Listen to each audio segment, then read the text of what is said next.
Hey everybody, welcome to Behind the Brand, where we feature our top sales producers at Illustrated Properties. We've got another top producer here today. With us, Kim Haas. She is the personality of our Abacoa office. She's a mom, she's a cyclist, and she sells a ton of real estate. Kim, thanks for being here today. Thanks for having me. Yeah, this is kind of fun. Yeah, cool. Yeah. Well, we were just talking about the market, before, and there's a lot of things happening, a lot of changes. Tell me what's happening. You sell in Abacoa, you sell, a lot of different areas. Right. But you're in the Abacoa office, as I mentioned, and that northern Palm Beach County area is your bread and butter. Tell me what's happening out there.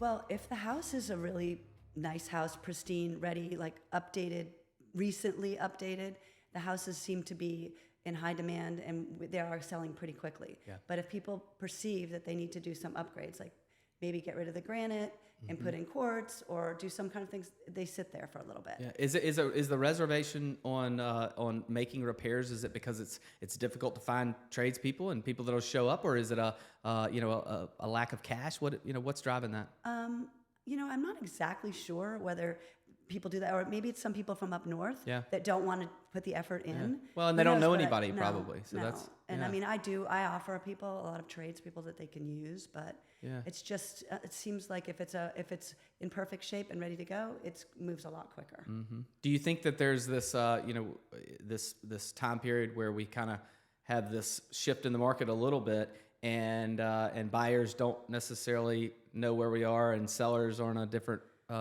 page as to what value and how the offer should be written? So I would say that the two most recent deals I've gotten together have been at least 5% off of list, and that list has been reduced. So people are adjusting the prices. They're getting a little bit more serious. And then even in my listings, I think we've had 2 price reductions already. Yeah. So I think buyers think that the prices should be down, and sellers kind of think they should still have them up high. So I think it's just an old-fashioned standoff kind of. Yeah. Well, on those price reductions, I mean, how did you approach it with the seller, and what did you tell them? Well, I mean, you can't lie when something else closes at the same price or at a new price. Right. That's kind of it. The truth. The data tells the truth, you know? Yeah. So that's really where it's been. Or how motivated are you to sell? Yeah. If you're okay with this and us showing it, then we can try it a little bit at this price. But if you want it to move, you need to reduce it. And I've seen when I do reductions, I get more showings. Yeah. If you can show the connection, then it seems to be effective. Somebody told me the other day, they said, you've got to take yourself out of the it's not your fault. It's Mr. Market, right? And Mr. Market is an independent third party who has an opinion that you can't influence. It doesn't lie. No, and what influences that market? Lack of consumer confidence, poor economy, rising interest rates. Yeah. And I was saying to you before, is even my cash buyers, the reason they have cash is because they're fiscally savvy usually, unless they inherited it or something. Sure. So why are they gonna buy now when they can just sit here and say, well, let me see what the effect the interest rate has on this. Right. So it's with rates rising every month, it's a little difficult to. It is. To get. And we were also saying before was that people that used to upgrade, but they have, say, a 2.5% interest rate on the home they're in, and now they're going to have to go to 6.5%. Mm-hmm. Like they just lost so much buying power. Mm-hmm. Mm-hmm. So they might not be able to get that house that they wanted. So they might just stay where they are. Yeah. Well, tell me about Abacoa. You're in the Abacoa office. I am. You sell a lot in the Abacoa community. It's a hot market there still. Yeah. I mean, and I just showed one last week that was 1,700 square feet, 2 bathrooms, $989 or something like that. I mean, it did have a nice backyard and had been updated, but $989. I mean, for 1,700 square feet. I mean, you're not on the water. Yeah. It's crazy. It was 5 or 6 years ago. You would have thought they were crazy to pay that, wouldn't you? Yeah. And but what do people want? They want the schools. They want the community. Yeah. I've been there 18 years. I love it. Do you still feel like people? At one point there were 900 people a day moving into the state of Florida. Do you still feel like they're people are moving in as quickly as they were before? I don't know that, but we're about to come into a time when people might move because of schools. Mm-hmm. Right. So, and then our snowbirds, there were a lot of people for that, but I think that big 900 helped because where Florida stands on COVID and the freedom that you could have, and then the income tax. Yeah. So. Well, you've had an unbelievable 24 months of selling, and it's been really exciting. I mean, what are your clients looking for? What are they expecting from you? What do they need from you? Whether they're a local buyer or they're or somebody that came from the Northeast. Seems like a lot of my clients are sort of executives, that kind of thing. So they want you to pick up when they call, or answer, or text, or respond. Right. They want clear communication. Like, they ask you a question. If you don't know the answer, you need to tell them you don't, but you'll find it. And they need that. They don't need you to hobob. Right. And then my people like data. They like spreadsheets. They like links. So I had 2 gentlemen come in. They were investors maybe 2 weeks ago. And they kind of narrowed it down to say 3 areas that they wanted to buy and possibly rent a property out. So I had to send them a detailed email. Here's what's sold in here.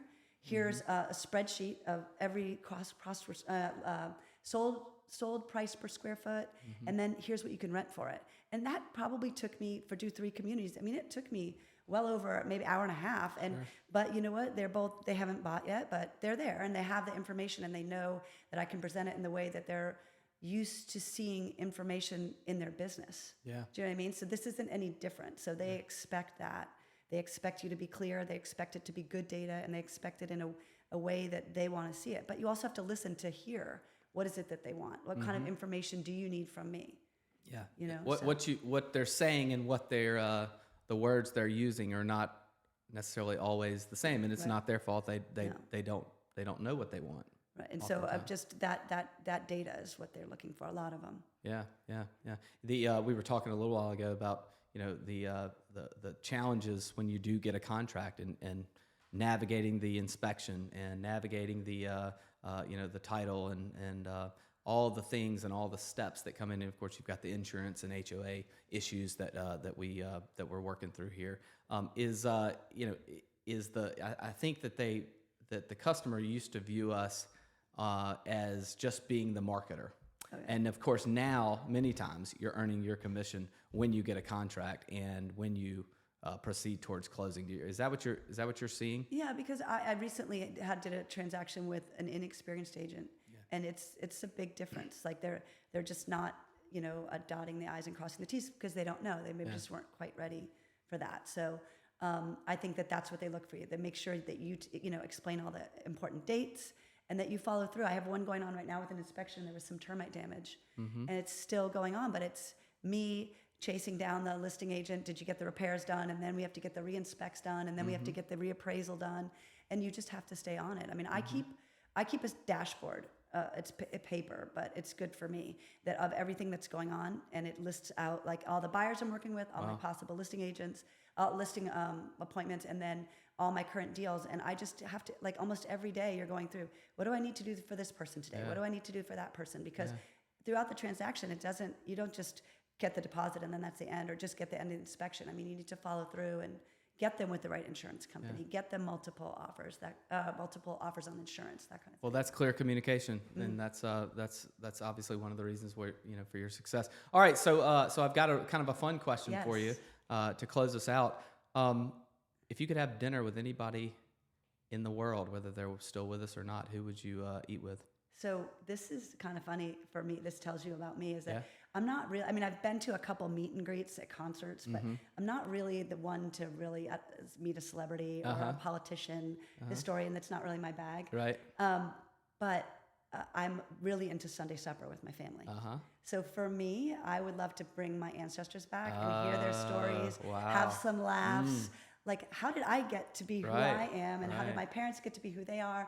So to me, it's not so much about other people's notoriety. It's more, I'm a family person, and that's sort of my deal. Like, I love Sunday supper. I love the laughs and getting everybody together, and it's.